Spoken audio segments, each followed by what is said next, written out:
Vers la 9e heure, Jésus s'écria d'une voix forte, « Mon Dieu, pourquoi m'as-tu abandonné » Matthieu 27, 46.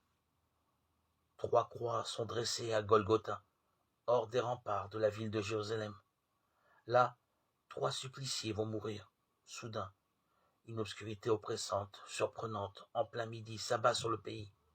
Des ténèbres tombent sur cette scène pendant 3 heures. Jésus sur la croix, chargé de nos péchés, subit le jugement du Dieu saint pour les expier. À la fin, un grand cri déchire l'obscurité.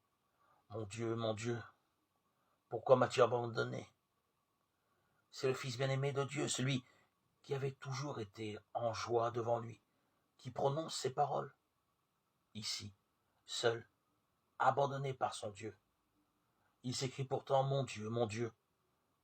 Sublime appel face à un pourquoi insondable. Durant sa vie terrestre, Jésus a toujours parlé à Dieu en disant Père. Quelques heures plus tôt, à Gethsémané, il dit encore Mon Père, si c'est possible, que cette coupe passe loin de moi. Matthieu 26, 39. Et sur la croix même, il lui adresse cette prière. Père, pardonne-leur, car ils ne savent pas ce qu'ils font. Cependant, au moment de l'abandon, il dit mon Dieu, pourquoi cela ? La question du bien et du mal restait sans réponse depuis la désobéissance d'Adam. Mais sur le calvaire, le Fils de Dieu porte le châtiment divin mérité par nos péchés.